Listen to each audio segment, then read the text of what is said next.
आपको यहाँ पे संपूर्ण रामायण सुनने को मिलेगा। शुरू से लेकर के अंत तक का रामायण का पाठ आपको सुनने के लिए मिलेगा। तो कृपया करके चैनल को सब्सक्राइब करें, बेल आइकन को दबाएं, जिससे कि डेली जो भी आपको राम कथा का पाठ हो रहा है उसका नोटिफिकेशन आपको मिलता रहेगा। तो सब्सक्राइब करें, शेयर करें और बेल आइकन को प्रेस करें। ज्यादा से ज्यादा सब्सक्राइब करें, लाइक करें और शेयर करें। धन्यवाद। बोलो जय श्री राम, जय श्री राम। चलिए अब आगे का पाठ हम लोग शुरू करते हैं। जय राम जय जय राम, श्री राम जय राम जय जय राम। तो अभी तक ये कथा जो आप लोगों ने पहले से सुना है, जो पार्वती जी की अब शादी की तैयारी हो गई है और सभी लोग शादी में जाने के लिए तैयार हो रहे हैं। सबो प्रसंग गिरिपति सुनावा, मदन दहन सुनियति दुख पावा। बहुरी कह रति कर बरदाना, सुनि हनुमान सुनु हिमवंत बहुत सुख माना। उन्होंने पर्वतराज हिमाचल को सब हाल सुनाया। कामदेव का भस्म होना सुनकर हिमाचल को बहुत दुख हुआ और दुखी हुए। फिर मुनियों ने रति के वरदान की बात कही। फिर शंकर जी ने जो रति के वरदान दिए थे वो वरदान की बात सुनाई। उसे सुनकर हिमवान को बहुत सुख मिला, सुख माना। हृदय विचार शंभु प्रभुताई, सादर मुनिवर लिए बुलाई। सुदिन सुनखत सुगरी सुचाई, बेग वेद विधि लगन धराई। पत्र सप्त ऋषि सोई, दिन गही पद विनय हिमाचल किन्नी।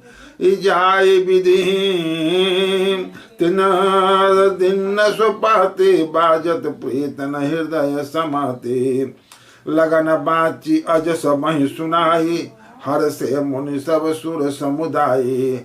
सुमन वृष्टि नभ बाजन बाजे, मंगल कलश दसहु दिशि साजे। ला लगे सवार न सकल सुर, वाहन विविध विमान। होई सगुन मंगल सुबद, करहि अप्सरागान। जगत पिता और जगत माता की शादी है। सभी जगह खुशहाली हो रही है। उन्होंने पर्वतराज हिमाचल, शिव जी के प्रभाव का मन में विचार के हिमाचल ने श्रेष्ठ मुनियों को आदर पूर्वक बुला लिया और उनसे शुभ दिन, शुभ नक्षत्र, शुभ घड़ी शोधकर वेद की विधि के अनुसार श्री लगन निश्चय कराकर लिखवा लिया। हिमाचल जो थे, शादी के विवाह सब तय हो गई। तो उन्होंने ऋषि मुनियों को बुलाया और दिन को अच्छे शुभ घड़ी, शुभ नक्षत्र, सब शुभ समय देखकर उन्होंने दिन को रखवाया। फिर हिमाचल जी ने यह लगन पत्रिका सप्त ऋषियों को दी। हिमाचल जी जो थे वो लगन पत्र सप्त ऋषियों को दे दी और चरण पुकार कर उनकी विनती की। उन्होंने जाकर वह लगन पत्रिका ब्रह्मा जी को दी। उसको पढ़ते समय उनके हृदय में प्रेम न समाता था, क्योंकि शंकर जी के परिवार और कौन है। वो उसको लगन पत्रिका को, लड़के की शादी होती तो लगन पत्रिका उसके माता पिता को दिया जाता है। अब शिव जी की शादी है तो शिव जी की तरफ सप्त ऋषि लोग हैं, ब्रह्मा जी हैं, भगवान विष्णु हैं, ये है उनकी परिवार। ब्रह्मा जी लगन पढ़कर सबको सुनाया और उसे सुनकर सब मुनि और देवताओं को सारा समाज हर्षित हो गया। आकाश से फूलों की वर्षा होने लगी, बाजे बाजने लगे और दसों दिशाओं में मंगल कलश सजने लगे। सब देवता अपने अपने भांति के वाहन, जो जैसा जैसा जिस वाहन सवारी को हित करता है, वो अपने अपने वाहन को सजाने लगे और कल्याणप्रद मंगल सुकन होने लगे और अप्सराएं गान करने लगी। शिवहि शंभु गण करहि सिंगार, जक जटा मुकुट यही मोर संवारा। कुंडल कंकन पहिरे ब्याला, तन विभूत फटिके हरिछाला। शशि ललाट सुंदर सिर गंगा, नयन तीन उपवीत भुजंगा। गरल कंठ उर नर सिर माला, अशिव बेस शिव धाम की पाला। कर त्रिशूल अरु डमरु बिराजा, चले बसाई चढ़ी बाजहि बाजा। देख शिवहि सुर त्रिय मुस्काहि, बरलायक दुलहिन जगनाहि। विष्णु बिरंचि आदि सुर व्राता, चढ़ी चढ़ी वाहन चले बराता। सुर समाज सब भांति अनुपा, नहीं बरात दुल्हन रूपा। विष्णु कहा अस बिहसि तब, बोली सकल दिशिराज। बिलग बुलग होई चलहु सब, निज निज सहित समाज। शिव जी के बारात की तैयारी होने लगी। शिव जी अब जाने की तैयारी करने लगे। शिव जी का गण लोग जो हैं अब शंकर जी की श्रृंगार करने लगे। शिव जी के गण शिव जी का श्रृंगार करने लगे। जटाओं का मुकुट बनाकर उस पर सांपों का मोर सजाया गया। उनके सर के ऊपर सांपों का मोर सजाया गया। शिव जी ने सांपों का ही कुंडल और कंकड़ पहने, शरीर पर मसान की विभूति रमाई और वस्त्र की जगह पर बाघंबर लपेट लिए।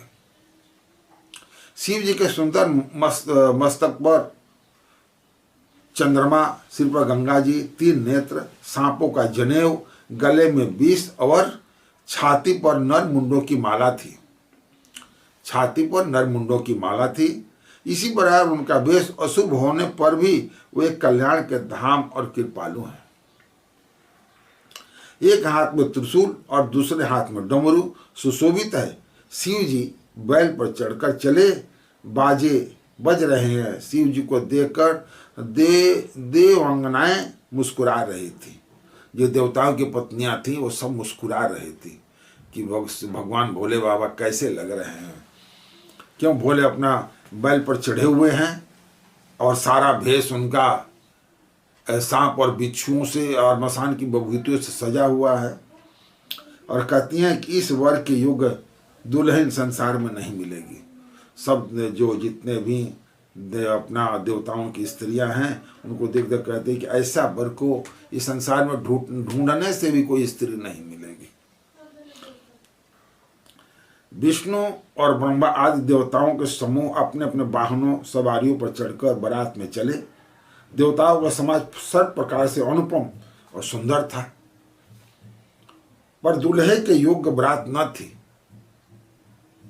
क्यों? जो दूल्हा बैल के ऊपर चढ़ा हो, जिसके शरीर में मसान लपेटा गया हो, मोर जो है वो सांपों का हो, कानों में कुंडल बिच्छुओं का हो, गले में नाग का माला हो, अंग में मसान की विभूति हो और कमर में मृग बाघंबर लपेटे हुए हैं, वैसे के लिए बड़ी बड़ी बरातियां जो है, जो आभूषणों से सजे हुए सुंदर सुंदर नारियां हैं, उनके साथ कैसे चलेगी सब। तो विष्णु भगवान ने एक किया कि भाई अभी इस बारात को अलग अलग लेकर चले। एक व्यंग किया कि भगवान शिव की बारात अलग चलेगी, अपने बारात को लेकर चलेंगे, हम लोग अपने अपने समाज अलग अलग लेकर चलेंगे। हमारी समाज, ब्रह्मा की समाज, सबकी समाज अलग अलग रहेगी और शिव जी की समाज अलग चलेगी। एक व्यंग उन्होंने किया। क्यों? जानते हैं कि शिव जी के बारात में कौन जाएगा? भूत, बैताल, प्रेत, ढाकनी, डाकनी, जोगनी, सब। किसी को कान है तो किसी को आँख नहीं, आँख है तो कान नहीं, ऐसे ऐसे उनके बाराती होंगे।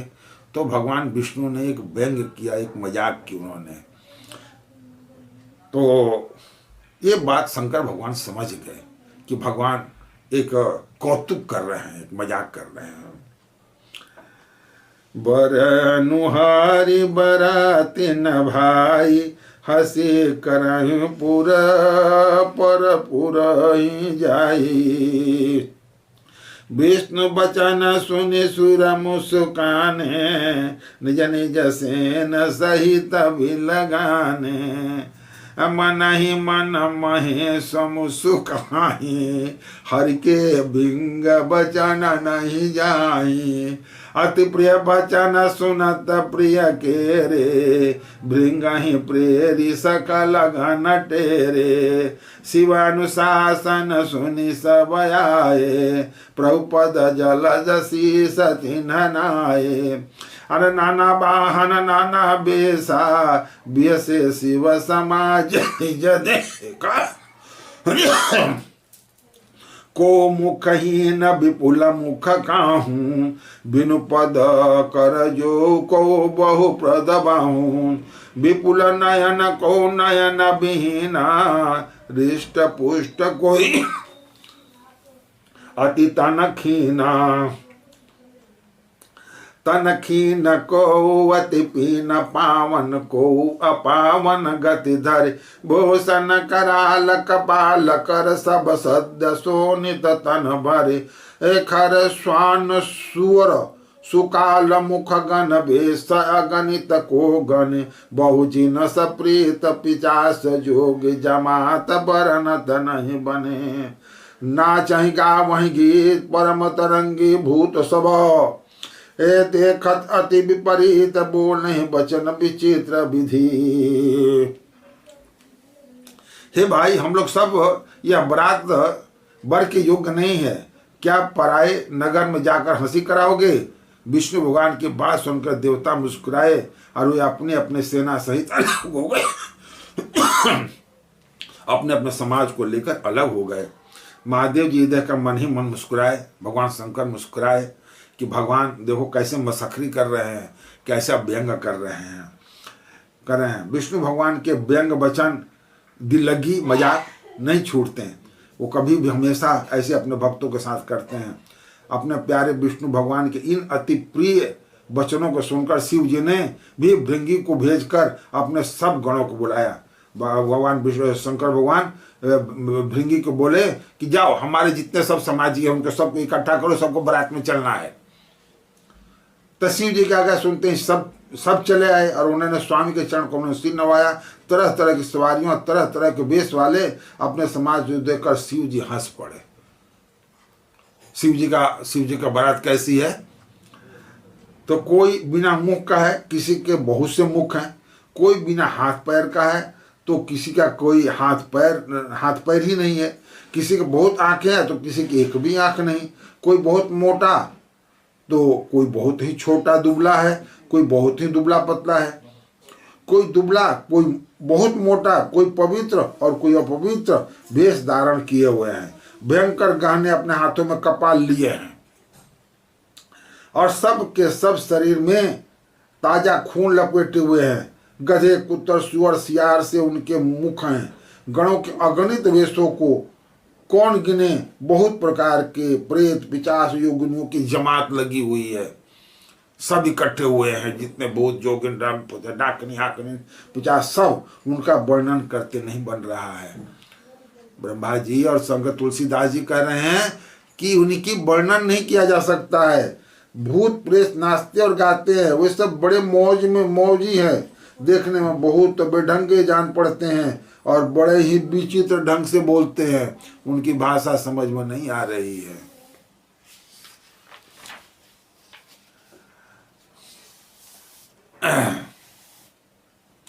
जस दुल्हा तस बनी बराता, कौतुक विदित मगही जाता। यहाँ हिमांचल रचो बिताना, यति विचित्र नहीं जाई बखाना। शैल सकल जहाँ लगी जग माही, लघु विशाल नहीं बरन सिराही। अर बन सागर सब नदी तलावा, हिमगिर सब कौन्वत पठावा। काम रूप सुंदर तनधारी, सहित समाज सहित बर नारी। गए सकल तुहिनांचल गेहा, गावहि मंगल सहित स्नेहा। प्रथम गिरि बहु गृह समाये, जथा जोग तहाँ तहाँ सब छाये। पुरुषो भाई अवलोकि सुहाई, एला गई लघु बिरंचनी पुनाई। लघु लाग विधि की निपुणता अवलोकी पूरे शोभा सही। अबन बाग को पतड़ाग सरिता सुबग सब सक को कही। मंगल विपुल तोरण पताका केतु गृह गृह सोहई। वनिता पुरुष सुंदर चतुर छवि देख मुनि मन मोहई। जगदम्बा जहाँ अवतरी सोपुर बरनी की जाय। रिद्ध सिद्ध संपत्ति सुख नित नूतन अधिकार।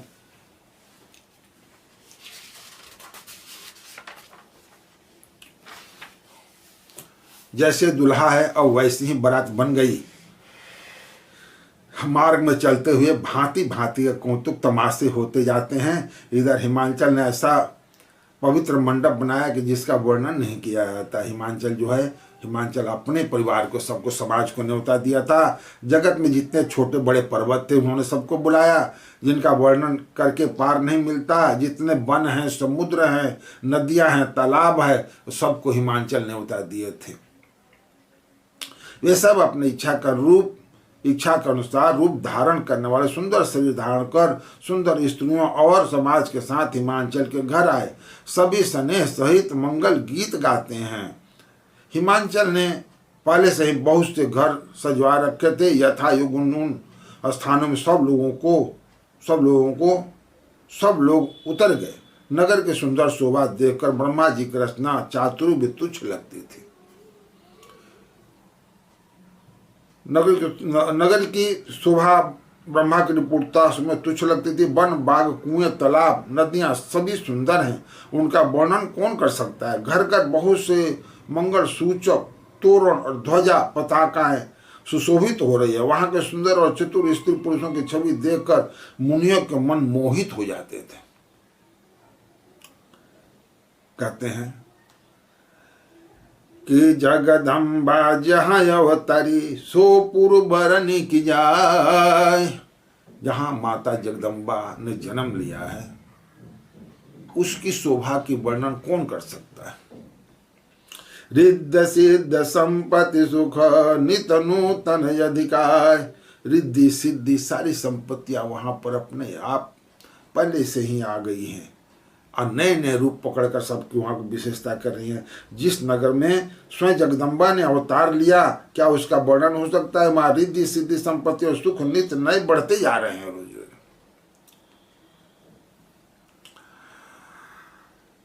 अब बारात आगे आगे दरवाजे की तरफ बढ़ रही है। नगर निकट बरात सुन आई पुरखर बुर शोभाय दिखाई। करी बनाब सजी बाहन नाना चले लेन सादर यगवाना। हिहर से सुरसेन निहारी हरि देखियति भय सुखारी। शिव समाज जब देखन लागे बिडरी चले बाहन सब भागे। धरि धीरज रहे सयाने बालक सब ले जीव पराने। गई भवन पूछही पितु माता काई बचन भय कंपित गाता। कहियो का कहीं जाई न बाता जम कर धार की दो बरियाता। बर बौरा बसह सवारा ब्याल कपाल विभूषण छारा। तन छार ब्याल कपाल भूषण नगन जटिल भयंकरा। संग भूत प्रेत पिचास जोगिन निकट मुख रजनी चरा। जो जियत रही बरात देखत पुण्य बढ़ते कर सही। देखहि सोमा विवाह घर घर बात असल रिकन कही। समझ महेश समाज सब जननी जनक मुस्कान। बाल बुझाए विविध विधि निडर हूँ डरना। सब बारात को नगर के निकट आए सुनकर नगर में चहल पहल मच गई, जिससे उसकी शोभा बढ़ गई। हिमाचल नगरी में एकदम उत्साह बढ़ गई। सब लोग देख रहे हैं कि बारात नजदीक आ रही है। सब लोग दौड़ दौड़ कर देखने के लिए जाने लगे। अगवानी करने वाले लोग बनाव श्रृंगार करके था, नया प्रकार की तैयारियां करके सब लोग बारात को आदर करने के लिए नगर के दरवाजे पर जा खड़े गए। देवताओं के समाजों को देखकर सब मन में प्रसन्न हुए। विष्णु भगवान के देखकर, ब्रह्मा जी को देखकर और इस सारे देवताओं को देखकर सभी लोग खुशी हो रहे हैं। किंतु जब शिव जी के दल को देखने लगे तब तो उनके सब वाहन सवारियां, हाथी, घोड़े, रथ, बैल आदि डर कर भाग चले। जो लोग अगवानी के लिए गए थे वो लोग भी घोड़े पर, हाथी पर, सब अपने अपने सवारियों पर चढ़कर गए थे।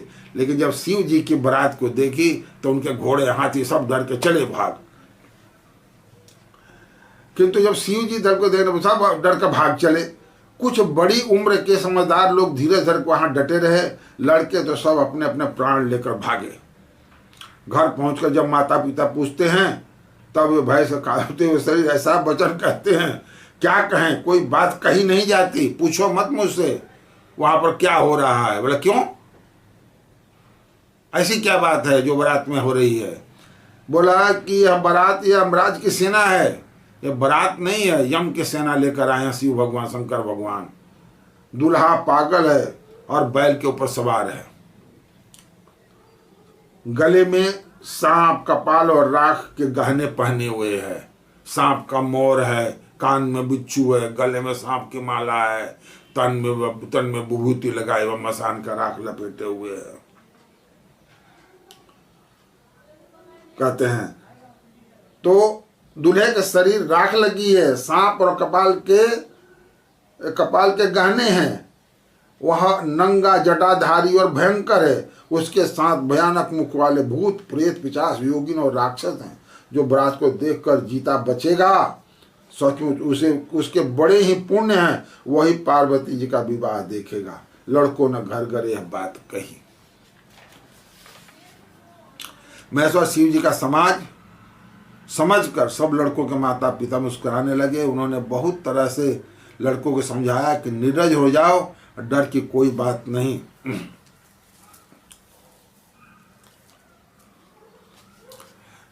एक आप लोग को इसी में का एक भजन सुनाता हूं, आप लोग ध्यान से सुनिए, शिव विवाह का ही।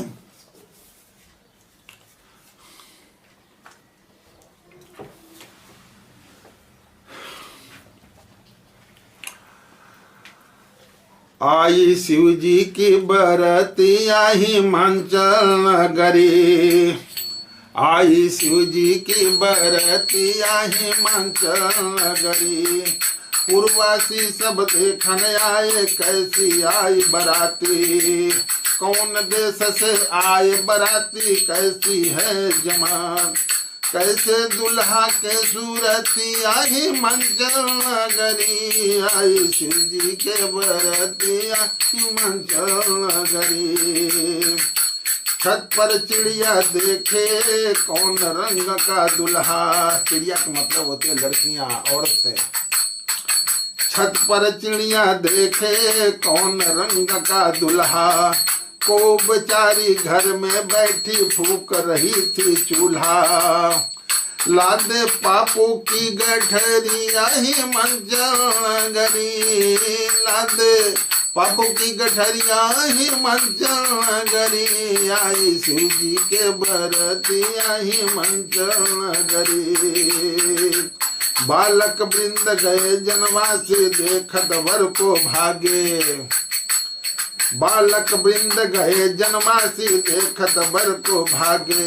अपने अपने घर पर आके हाल कहन सब लागे, डर के भागी है जननिया ही मंचल नगरी, डर के भागी है जननिया ही मंचल नगरी, आई शिव जी के बरतिया ही मंचल नगरी, आई शिव जी के बरतिया ही मंचल नगरी।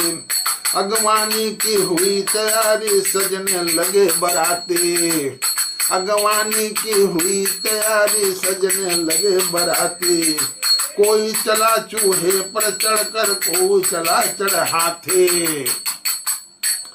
टेढ़ी मेढ़ी है डगरिया ही मंचल नगरी, टेढ़ी मेढ़ी है डगरिया हिमाचल नगरी आई शिव जी के बरतिया हिमाचल नगरी आई शिव जी के बरतिया हिमाचल नगरी मैना गिरी आरती सजा कर लेने परीक्षण आई मैना गिरी आरती सजा कर लेकर परीक्षण आई शिव शंकर का रूप देख कर मन ही मन घबराई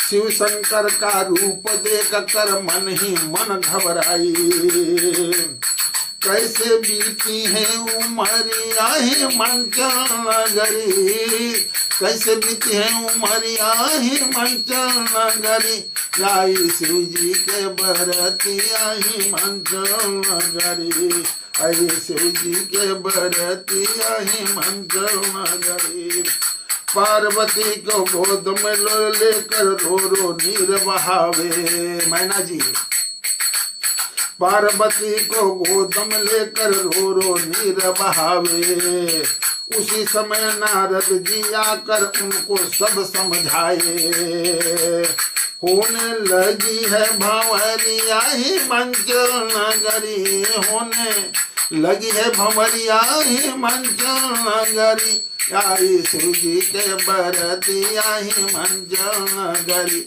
आई शिव जी के बरतिया हिमाचल नगरी नारी वारी आपन आपन नेग मांगने लागे नारी वारी आपन आपन नेग मांगने लागे किसी को काला नाग किसी को बिच्छू देने लागे किसी को क्या दे रहे हैं किसी को काला नाग किसी को बिच्छू देने लागे डर के भागी है नाउनिया हिमाचल नगरी डर के भागी है ये डर के भागी है नाउनिया हिमाचल नगरी आई शिव जी के बरतिया हिमाचल नगरी आई शिव जी के बरतिया हिमाचल नगरी करण कलेवा शंकर आए भूत प्रेत सब लाए करण कलेवा शंकर आए भूत प्रेत सब लाए ए बगल में बैठे शुक्र से नीचे पूर्व से पेट फुलाए देखे तिरछी के नजरिया हिमाचल नगरी देखे तिरछी के नजरिया हिमाचल नगरी आई शिव जी के बरतिया हिमाचल नगरी आई शिव जी के बरतिया हिमाचल नगरी हंसी मसखरी करने लगी गांव के सभी नवेली हंसी मसखरी करने लगी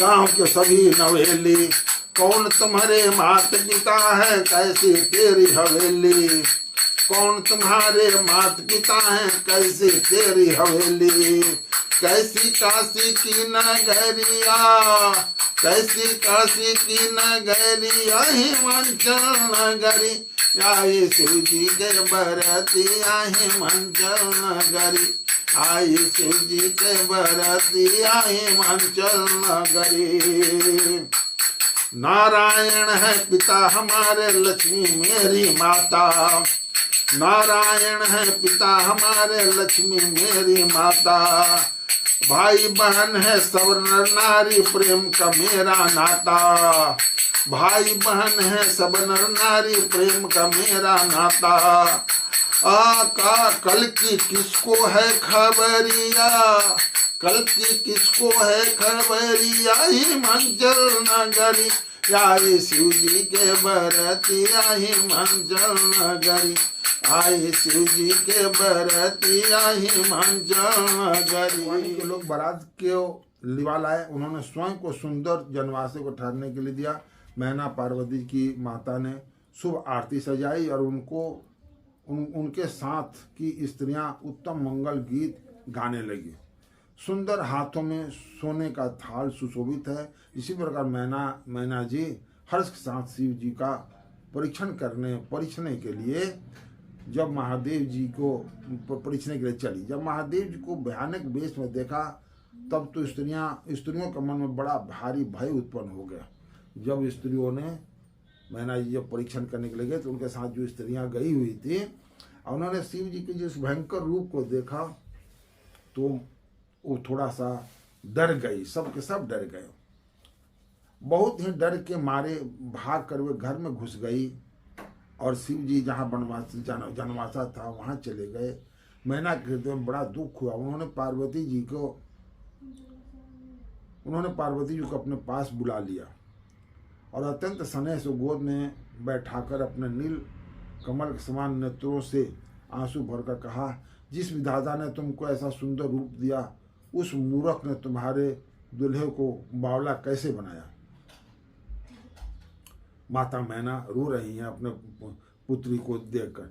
जिस विधाता ने तुमको सुंदरता दी, जिसने तुम्हारे लिए बर बावला कैसे बनाया। जो फल कल्प वृक्ष में लगना चाहिए वो जबरदस्ती बबूल में लग रहा है। मैं तुम्हें लेकर पहाड़ से गिर पड़ूंगी, आग में जल जाऊंगी या समुद्र में कूद पड़ूंगी। चाहे घर उजड़ जाए और संसार भर में अपकीर्ति फैल जाए, पर जीते जी मैं इस बावले वर से तुम्हारा विवाह नहीं करूंगी। हिमांचल की स्त्री मैना जी जो है को दुखी देखकर सारी स्त्रियां व्याकुल हो गई। मैना अपने कन्या के स्नेह को याद करके विलाप करती रोती और कहती थी, नारद कर मैं काह बिगारा, भवन मोर जिन बसत उजारा। कह रही है मैना जी रो कर कह रही कि मैं नारद जी का क्या बिगाड़ दिया। नारद कर मैं काह बिगारा, भवन मोर जिन बसत उजारा। अरे असौ उपदेशौ महि जिन दिन्हा, बोरे बरही लागी तपोकिन्हा। नारद जी ने ऐसा उपदेश दिया कि बौराह बर के लिए हमारी लड़की इतने जन्मों तक तपस्या करती रही। साचे उनके मोहन माया, उदासीन धनु धाम न दा जाया। पर घर घालक लाजन भीरा, अबांझ की जान प्रसव के पीरा।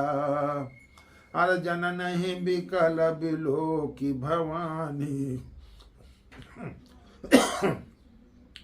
बोले जुद विवेक मृदुबानी।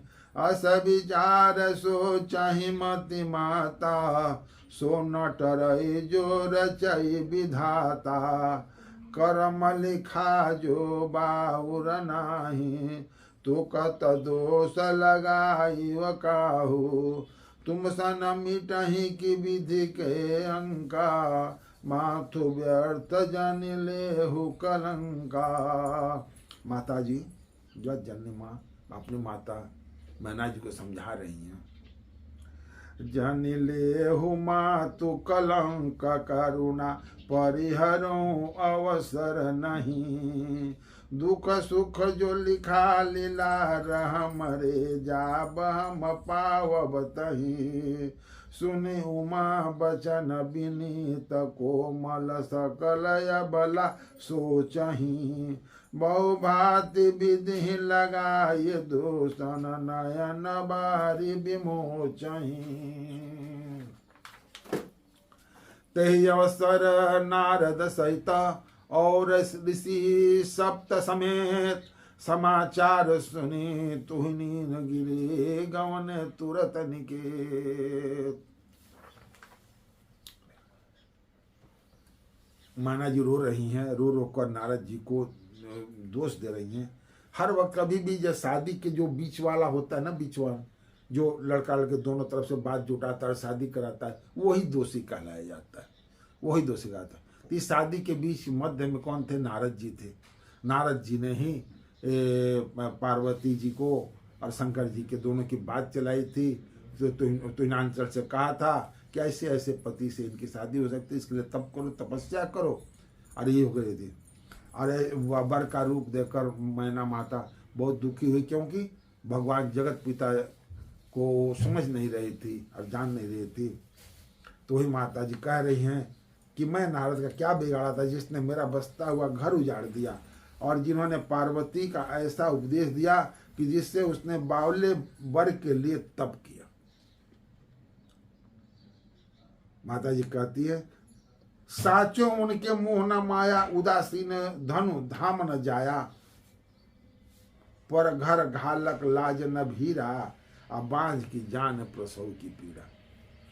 जिस औरत को बच्चा न हो, माता मैना जी एकदम दुखी होकर और वियोग में, शोक में कटु वाणी का प्रयोग कर रही हैं।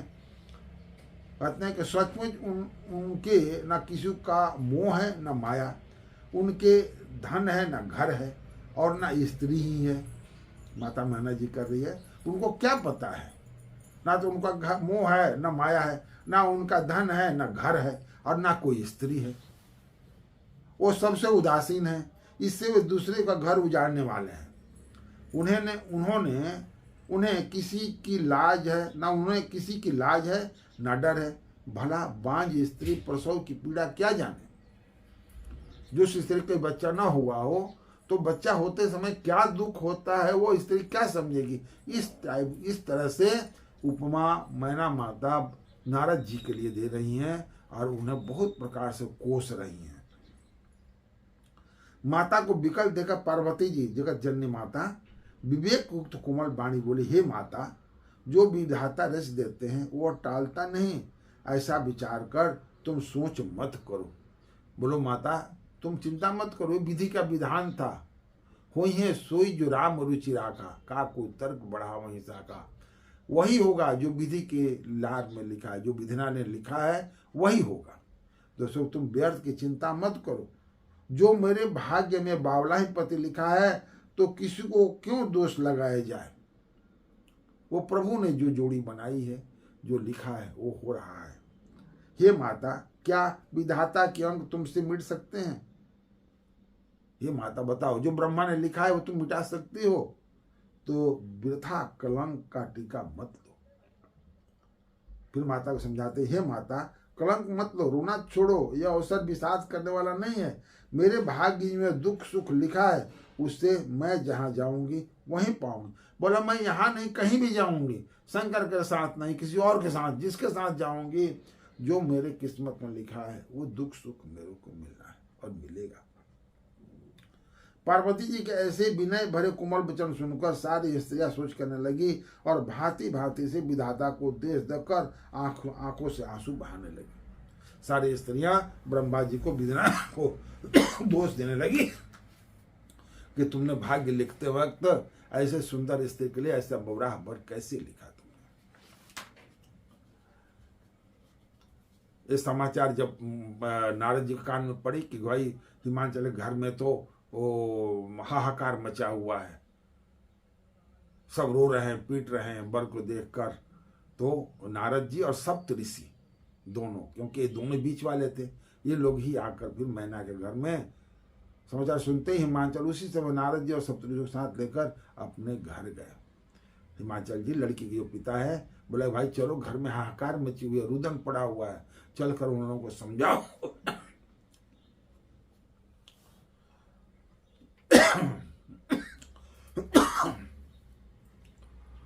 तब नारद सबहि समुझावा, पूर्व कथा प्रसंग सुनावा।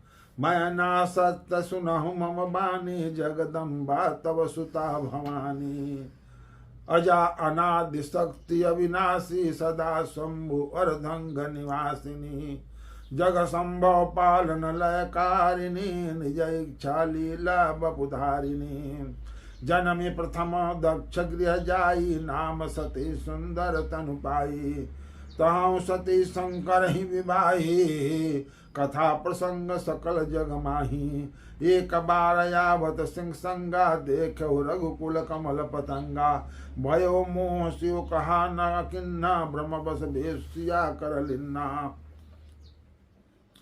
सिय वेश सती जो किन्नते ही अपराध संकार परिहरी हर बिरह जाई बहोरी पितु के जग जोगा नल जरी अब जन्मी तुम्हारे भवन निज पति लागिदा ऋण तप किए अस जानि संशय तजहु गिरिजा सर्वदा शंकर प्रिया। सुनि नारद के बचन तब सब कर मिटा विषाद क्षण मह व्याप सकल पुरा घर घर यह संवाद। जब हिमांचल जी नारद जी और सप्तऋषियों से जाकर प्रार्थना की, हे प्रभु वहां चलो, पूरे घर में हाहाकार मचा हुआ है, रोदन पड़ी हुई है, सी आप चलकर किसी तरह उनको समझाया। तब नारद जी और सप्तऋषि आए। तब नारद जी ने पूर्व जन्म की कथा सुनाया। बोला तुम जिसको अपनी लड़की समझ रही हो, लड़की नहीं है, वो जगत जननी जगदम्बा है, वो जगत जननी जगदम्बा है। सुनको कहा कि हे मैना तुम मेरी सच्ची बात सुनो, तुम्हारी यह लड़की साक्षात जगत जननी भवानी है। ये अजन्मा है, अनादि है, अविनाशी शक्ति है, सथा शिव जी के अर्धांग में रहती हैं। ये जगत की उत्पत्ति पालन संहार करने वाली है और अपनी इच्छा से ही लीला शरीर धारण करती हैं। पहले दक्ष के घर जाकर जन्मी थी, तब इनका सती नाम था। बहुत सुंदर शरीर पाया था। वहाँ भी सती शंकर जी से ही ब्याह गई थी। यह कथा सारे जगत में प्रसिद्ध है। एक बार इन्होंने शिव जी के साथ आते हुए राह में रघुकुल रूपी कमल के सूर्य श्री रामचंद्र को देखा, तब उन्हें मोह हो गया और उन्होंने शिव जी के कहा न मानकर मन और सीता का वेश धारण कर लिया। सती जी ने जो सीता का वेश धारण किया, उसी अपराध के कारण शंकर जी ने उनको त्याग दिया। फिर शिव जी के वियोग में ये अपने पिता के यज्ञ में जाकर वहीं योगाग्नि से भस्म हो गई। अब उन्होंने तुम्हारे घर जन्म लेकर अपने पति के लिए कठिन तप किया है, ऐसा जानकर संदेह छोड़ दो। पार्वती जी तो सदा ही शिव जी की प्रिया है, अर्धांगिनी है। सुनो, तब नारद के वचन सुनकर सबका विषाद मिट गया। सब खुशी हो गए, अपने दुखों को दूर किए और क्षण में समाज सारे नगर में फैल गया।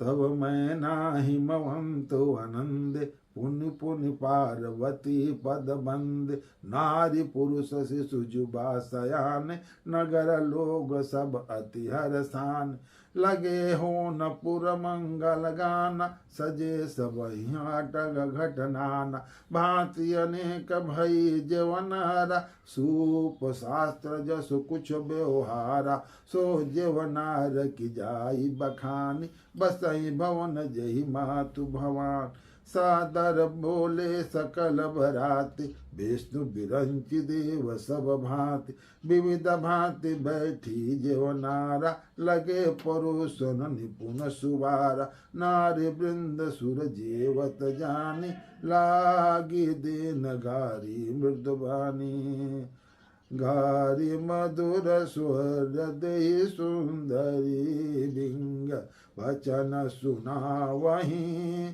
भोजन करहि सुरयति विलम्ब विनोद सुन सुचि पावहीं जीवत जो बढ़यो अनंत सो मुखी कोटि नौन पर कहो अचवाय दिन पान गवन बास जहाँ जाको रहो। जब नारद जी ने सब बातों को समझा दिया तो सब घर में शांति हुई और सब लोग आनंद से फले फूलने लगे और सबको खुशी हो गई। तब मैना और हिमाचल आनंद में मग्न हो गए और उन्होंने बार बार पार्वती जी के चरणों की वंदना की। माता पिता मैना और हिमाचल जी ये दोनों मिलकर पार्वती जी को चरणों की वंदना की अपने लड़की को, क्योंकि अब उनको ये पता लगा कि जगत जननी जगदम्बा है। तब मैना और हिमवान आनंद में मगन हो गए और उन्होंने बार बार पति के चरणों का वंदना की। स्त्री पुरुष बालक युवा और वृद्ध नगर के सभी लोग बहुत प्रसन्न हुए। नगर में मंगल गीत गाए जाने लगे और सब ने भांति भांति के सुवर्ण कलश सजाए। पाक शास्त्रों में जैसे रीति है उसके अनुसार अनेक भांति के ज्योनार रसोई बनी। जिस घर में स्वयं माता भवानी रहती हो वहाँ ज्योनार, वहाँ भोजन की सामग्री क्या कहना, क्या वर्णन है। इसके वर्णन किया जा सकता है। हिमाचल ने आदरपूर्वक सब बारातियों को, विष्णु, ब्रह्मा और सब जाति के देवताओं को बुलाया। भोजन कराने वालों की बहुत सी पंक्तियां बैठी। चतुर रसोई पुरुष न लगी। स्त्रियों की मंडलियां देवताओं को भोजन करते जानकर कोमल वाणी से गालियां देने लगी। सब सुंदर स्त्रियां मीठे स्वर में गालियां देने लगी या व्यंग भरे वचन सुनाने लगी। देवगण विनोद सुनकर बहुत तो सुख अनुभव करते हैं, इसलिए भोजन करने में बड़ी देर लगा रहे हैं। भोजन के समय जो आनंद बढ़ा वह करोड़ों मुंह से भी नहीं कहा जा सकता। भोजन कर चुकने पर सबके हाथ मुंह धुलवाकर बांध दिए गए। फिर सब लोग जो जहां ठहरे थे वहां चले गए। अब सब खुशी ही खुशी हो गई। जो विषाद थे विषाद मिट गया, जो मन का दुख था वो दुख मिट गया।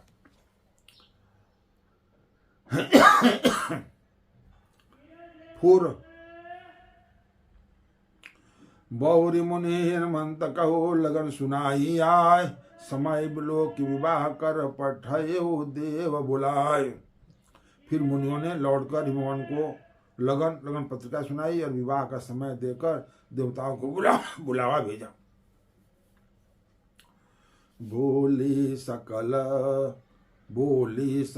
सुर सादर लिन, सबहि जथोचित आसन दिन। वेद विधान समारी, सुभग सुमंगल गावहि नारी। सिंहासन यति दिव्य सुहावा, जाई न वरन बिरंच बनाव। बैठे शिव विप्रन सिर नाई, हृदय सुमिर निज प्रभु रघुराय। बहुरी मुनि सन उमा बुलाई, कर श्रृंगार सखी ले आय। देख रूप सकल सुर मोहे, बरने छवि यस जग कवि को है। जगदम्बिका जानि भव भामा, सुरन मन ही मन किन्ह प्रणामा। सुंदरता मर जात भवान, जाय न कोटि बदन बखानी। कोटि हूँ बदन नहीं बरने परनत, जग जननी शोभा महा। सकुचहि कहत श्रुति शेष, सादर मंद मति तुलसी कहाँ। छवि खान मातो भवानी गवनी, मध्य मंडप शिव जहाँ। अवलोक सकहि न सकुच पदि पद, कमल मनु मधुकर जहाँ। मुनि अनुशासन गणपति, पूज्य शंभु भगवान। को सुनि संचय करिय जनी, सुर आनंद जिय जान। सब देवताओं को आदर सहित बुला लिया और सबको यथा योग्य आसन दिए। वेद की रीति से वेदी सजाई गई और स्त्रियां सुंदर श्रेष्ठ मंगल गीत गाने लगी। वेदिका पर एक अत्यंत सुंदर दिव्य सिंहासन था, जिसकी सुंदरता का वर्णन नहीं किया जा सकता था, क्योंकि वह स्वयं ब्रह्मा जी का बनाया हुआ था। ब्राह्मणों के सिर नवाकर और हृदय में अपने स्वामी श्री रघुनाथ जी का स्मरण करके शिव जी का सिंहासन पर बैठ गए। शिव जी ब्रह्मा जी की बनाए हुए सिंहासन पर शिव जी आकर इस पर बैठ गए। फिर मुनीश्वर ने पार्वती जी को बुलाया। सभी देव ऋषि जो है पार्वती जी को बुलाया, सख्या श्रृंगार करके उन्हें ले आई। पार्वती जी के रूप देखते सब देवता मोहित हो गए। संसार में ऐसा कवि कौन है जो उस सुंदरता का वर्णन कर सकते, जो खुद माता जगत जननी जगदम्बा है। उनकी सुंदरता क्या वर्णन है। पार्वती जी को जगदम्बा और शिव जी की पत्नी समझकर देवताओं ने मन ही मन प्रणाम किया। भवानी जी की सुंदरता की सीमा है, करोड़ों मुख से भी उनकी शोभा नहीं कही जा सकती है। जगत जननी पार्वती की महान शोभा का वर्णन करोड़ों मुख से नहीं बनता। वेद शेष जी और सरस्वती जी तक उसे कहते हुए सुखचा जाते हैं। अब तब मति मंद बुद्धि तुलसी किस गिनती में है। सुंदरता और शोभा की खान माता भवानी मंडप के बीच में जहाँ शिव जी थे वहां गई। वह संकोच के मारे पति शिव जी के चरण कमलों को देख नहीं सकती थी, परंतु उनका मन रूपी भंवरा तो वहीं रसपान कर रहा था। मुनियों की आज्ञा से शिव जी और पार्वती जी ने गणेश जी का पूजन किया। मन में देवताओं को अनादि समझकर कोई इस बात को सुनकर शंका न करे कि गणेश जी तो शिव पार्वती के संतान हैं, अभी विवाह से पूर्व ही वे कहाँ से आ गए। ये सनातन धर्म के अंदर हमारे देवताओं का बार बार बहुत सारे रूप होते हैं। अब बहुत सारे रूप बार बार बदलते रहते हैं, बार बार होते रहते हैं। तो अब ये उन्होंने पहले इसलिए लिख दिया कि शंका नहीं कीजिएगा कि शिव और पार्वती जी का विवाह हो रहा है और माता पिता अपने पुत्र की पूजा कर रहे हैं, शंकर गणेश जी की पूजा कर रहे हैं। तो ये इसलिए उन्होंने कहा कि पूजा नहीं करना। मुनि अनुशासन गणपति पूजे सम भगवान, कोई सुन संशय करी जनी। कोई सुनकर उसको संशय नहीं करना है, संशय करते पाप होता है। संशय का मतलब ही दुख का कारण होता है। अपने से बड़े के ऊपर संशय करना दुख का कारण लेना है। कोई सुन संशय करे जनी, सुर अनादि जिय जान। देवता लोग अनादि हैं, इनका अंत नहीं है। कब अंत होते हैं, कब भी जन्म लेते हैं, फिर आ जाते हैं। इनका रूप बदलता रहता है, इनका मन जन्म बदलता है, लेकिन चीज वही रहते हैं वो लोग। तो कहते हैं समझकर कोई इस बात को सुनकर शंका ना करे कि गणेश जी तो शिव जी पार्वती की संतान है, विवाह से पूर्व ही वे कहाँ से आ गए। तो मेरा आप लोग से प्रार्थना है, विनती है कि इस तरह की शंका कभी नहीं करने का है अपने सनातन धर्म के देवताओं के ऊपर।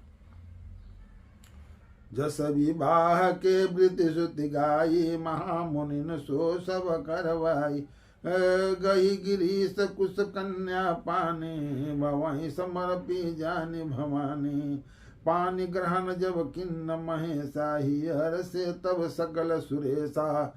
वेद मंत्र मुनिवर उचारहि, जय जय जय शंकर सुर करहि।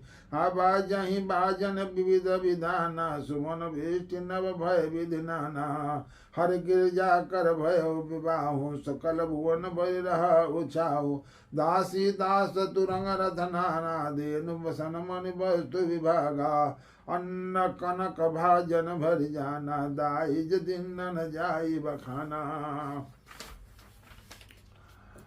दाइज दियो बहु भात पुनि कर, जो रहीम भूधर कहो। का देव पूरन काम, शंकर चरण पंकज गहिरहो। शिव कृपा सागर सुर, ससुर कर संतोष भांति कियो।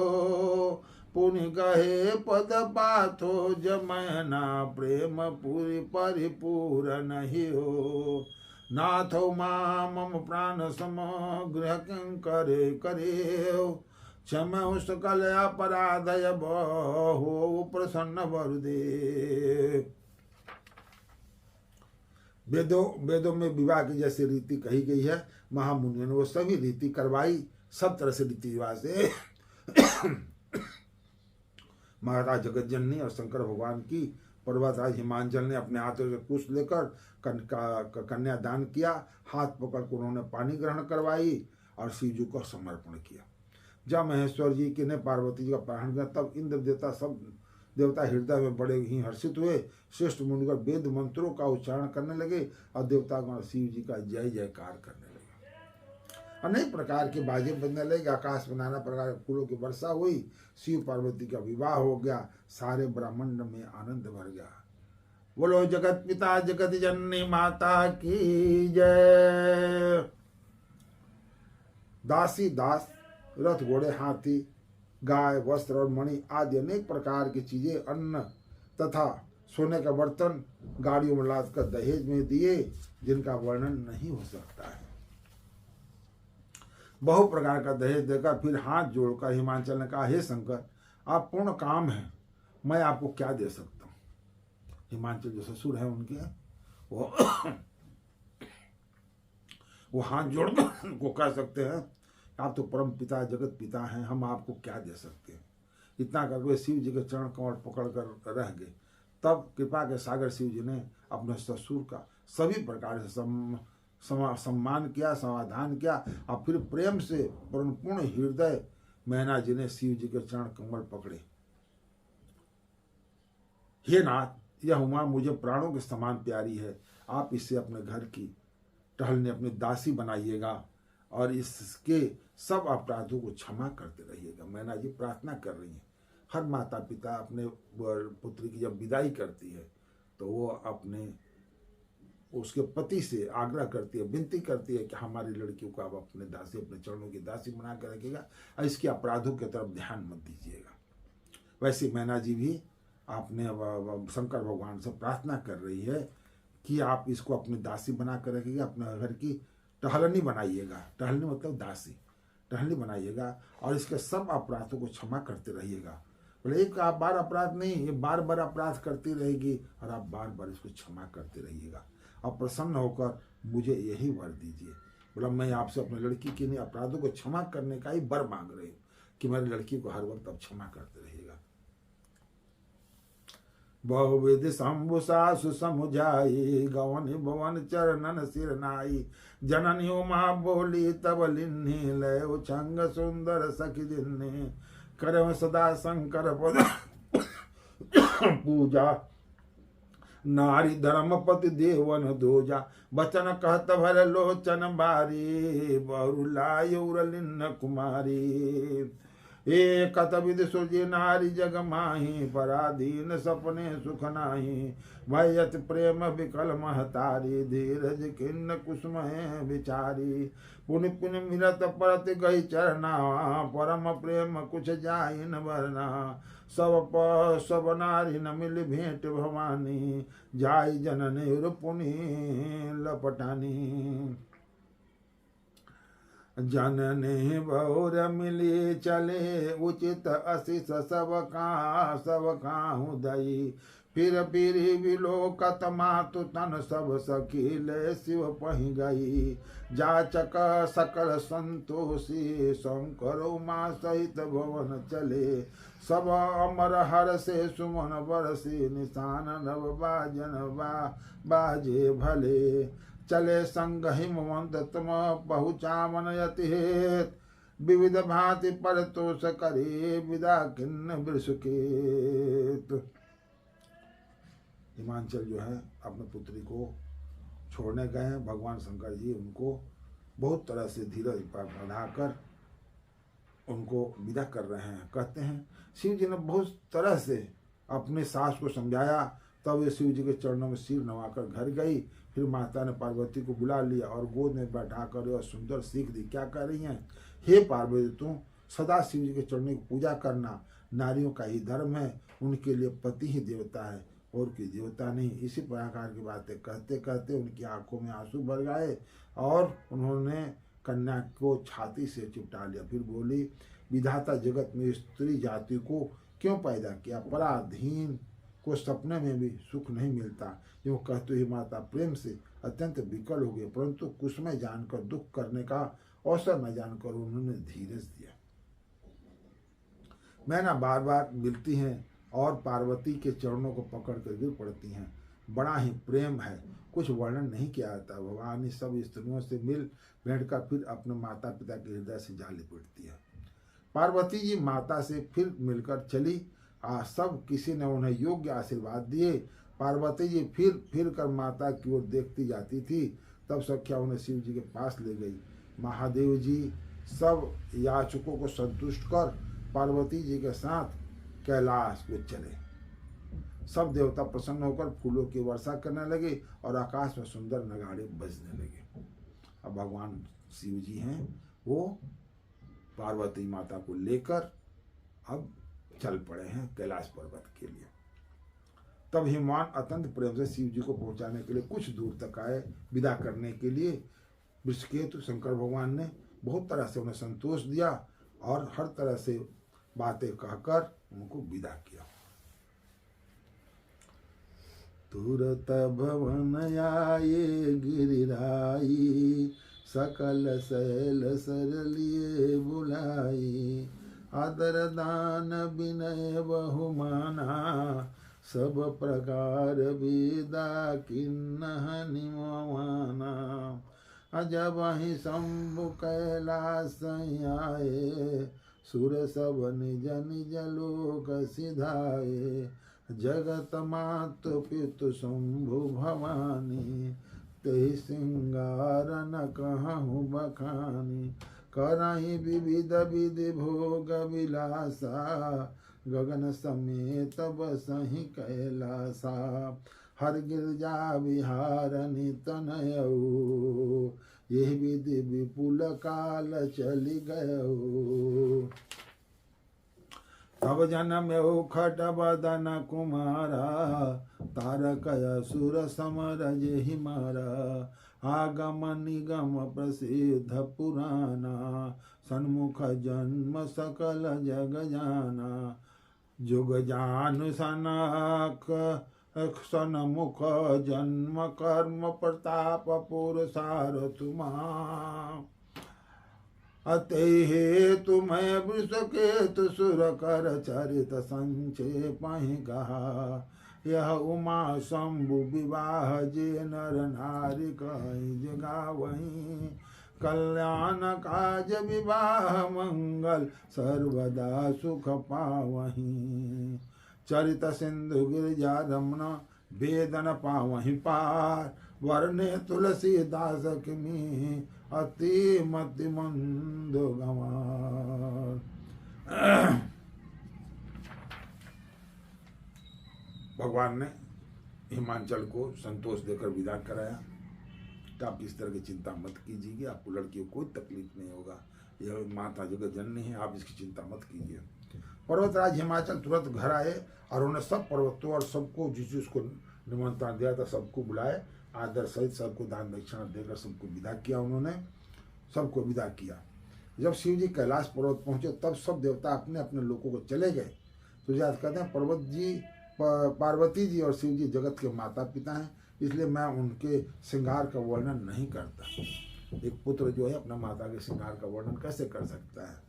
शिव जी पार्वती जी के विविध प्रकार के भोग विलास करते हुए अपने गुणों सहित कैलाश पर रहने लगे और वे नित्य नए विहार करते। इसी प्रकार बहुत समय बीत गया।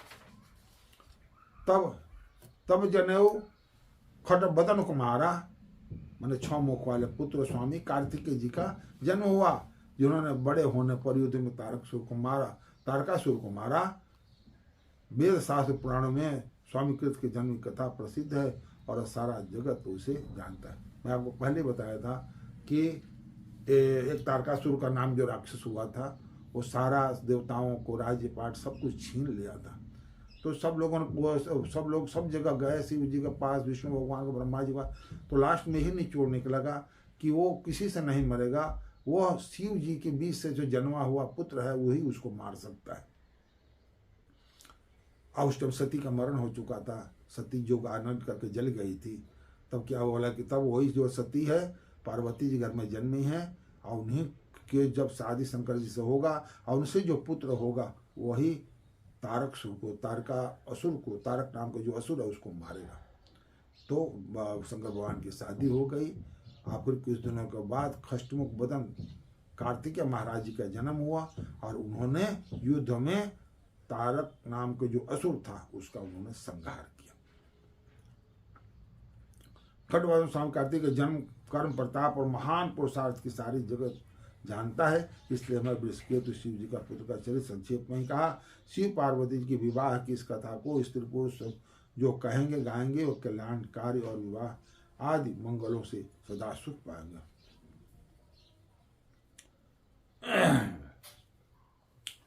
चरित सिंधु गिरिजा रमना वेदन पावहीं पर। बरने तुलसीदास किमी अतिमति मंद गवार। तुलसीदास कहते हैं गिरिजापति महादेव जी का चरित्र समुद्र के समान है। मैं उसका पार वेद भी नहीं पाते और अत्यंत मंद बुद्धि और गंवार तुलसीदास जी उनका वर्णन कैसे कर सकता है। शंभु चरित सुनि सरस सुहावा। भारद्वाज मुनि अति सुख पावा। वो लालसा कथा पर बाड़ी। नैनन नीरम रुमावली बाड़ी ठाड़ी। प्रेम विवश मुख यावन बानी। दशा देखी हर से मुनि ज्ञानी। अहो धन्य तब जन्म मुनीसा। तुम ही प्राण सम प्रिय गौरीसा। शिव पद कमल जिनहि रति नाही। राम ही ते सपने न सुहाही। बिनु चल विश्वनाथ पद ने हो। राम भगत कर लक्षण ये हो। सिय सम को रघुपति व्रत धारी। विनय गत जी सती असि नारी। पुण्य कर रघुपति भगत दिखाई, को शिव सम राम ही प्रिय भाई। इसी प्रकार से शिव जी के रसीले सुहावने चरित्र को सुनकर मुनि भारद्वाज जी ने, क्यों याज्ञवल्क्य जी ने भारद्वाज की कथा सुना रहे हैं। भारद्वाज जी ने बहुत ही सुख पाया, कथा सुनने की उनकी लालसा बहुत बढ़ गई, नेत्रों में जल भर आया तथा रोमावली खड़ी हो गई। वे प्रेम से मुग्ध हो गए, मुख से बाणी नहीं निकलती थी भारद्वाज की। उनकी यह दशा देखकर ज्ञानी मुनि याज्ञवल्क्य बहुत प्रसन्न हुए और बोले, हे मुनीश, आह तुम्हारा जन्म धन्य है, तुमको गौरवपति शिव जी के प्राणों के समान प्रिय है। शिव जी चरण कमलों में जिनका प्रीत नहीं है, वे श्री रामचंद्र के स्वप्न में भी अच्छे नहीं लगते। विश्वनाथ श्री शिव जी के चरण कमलों में निष्कपट विशुद्ध प्रेम होना, यही राम भक्त का लक्षण है। शिव जी के समान रघुनाथ जी की भक्ति व्रत धारण करने वाला कौन है, जिन्होंने बिना ही पाप के सती जैसी स्त्री को त्याग दिया और प्रतिज्ञा करके शिवनाथ जी की भक्ति को दिखा दिया। ये भाई श्री रामचंद्र जी को शिव जी के समान और कौन प्यारा है। मैंने पहले शिव जी का चरित्र कहकर तुम्हारा भेद समझ लिया। तुम श्री रामचंद्र जी के पवित्र सेवक हो और समस्त दोषों से रहित हो। प्रथम ही मैं कई शिवचरित बूझा परम तुम्हार, सूचि सेवक तुम राम के रहित समस्त विकार। याज्ञवल्क्य जी भारद्वाज जी से कहते हैं, मैं जाना तुम्हार गुणशीला, कयो सुनहु रघुपति लीला। सुन मुन आज समागम तोरे, कही न जाए जस सुख मन मोरे। रामचरित यति अमित मुनीसा, कही न सकहि सतकोट अहिंसा। तदपि यथा सुत कहो बखानी, सुमिर गिरा पति प्रभु धनु पानी। सादद दारुण नारी सम स्वामी, राम सूत्र धर अंतरयामी। जहि पर कृपा करहि जन जानी, कवोर अजिरन चावहि बानी। प्रणव सोई कृपाल रघुनाथा, वरण्यो विशदता सुगुण गाथा। परम रम्य गिरवर कैलासो, सदा जहाँ शिव उमा निवासो। सिद्ध तपोधन जोगी जन, सुर किन्नर नृपबिन। बसहिता सुकृत सकल से, वही शिव सुख कंद। मैं जाना तुम्हारा गुणशील, मैं तुम्हारा गुण और शील जान लिया। अब मैं श्री रघुनाथ जी का लीला कहता हूँ, सुनो हे मुनि सुनो। आज तुम्हारे मिलने से मेरे मन में जो आनंद हुआ वो कहा नहीं जा सकता। माता शिव जी पार्वती जी की कथा थी वो समाप्त हो गई। अब भगवान राम की लीला अब यहाँ से शुरू होने वाली है और होगी, उसी कथा शुरू है। हे मुनीश्वर, याज्ञवल्क्य जी भारद्वाज से कहते हैं, हे मुनीश्वर, रामचरित अत्यंत अपार है, 100 करोड़ से भी उसे नहीं कह सकते। तदपि जैसा मैंने सुना है वैसा बाणी और हाथों में धनुष लिए हुए प्रभु श्री रामचंद्र का स्मरण कर कहता हूँ। याज्ञवल्क्य जैसे मुनि कहते हैं कि रामचरित्र का जो वर्णन है वो अत्यंत ही सागर समूह है, उसका वर्णन इतना आसान नहीं है।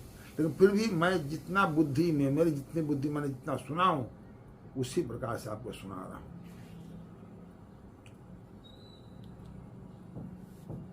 सरस्वती जी कठपुतली के समान है, कहने का मतलब हे मनुष्य, रामचरित अत्यंत अपार है, 100 करोड़ शेष जीवी उसे नहीं कह सकते।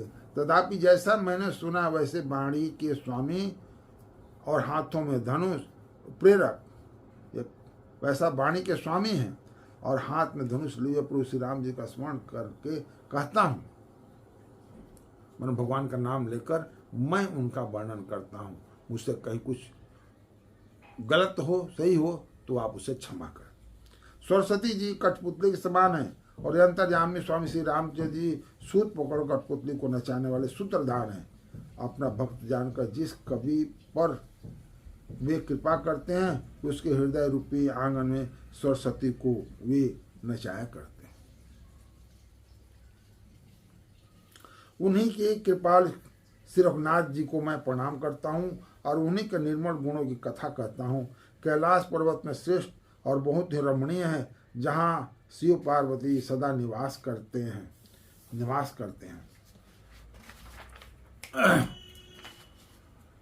सिद्ध तपस्वी योगी गण देवता किन्नर और मुनियों के समूह उस पर्वत पर रहते हैं। वे सब बड़े पुण्यात्मा और आनंद कंद श्री महादेव जी की सेवा करते हैं।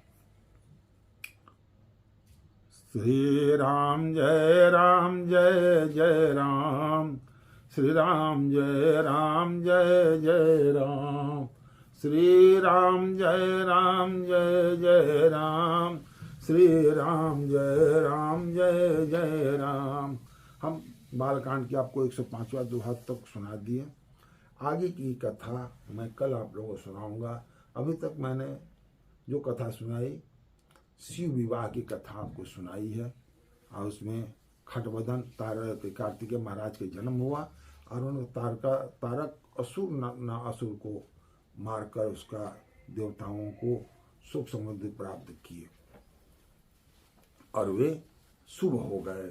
अभी आप आगे की कथा मैं कल सुनाऊंगा आप लोगों को, तो कृपा करके आप लोग हमारे चैनल को सब्सक्राइब करें और कमेंट करें, लाइक करें, और हमारे साथ जुड़े रहने के लिए उस घंटी को दबाएं, जिससे कि आगे की कथा आपको सुनने की मिले। जय श्री राम।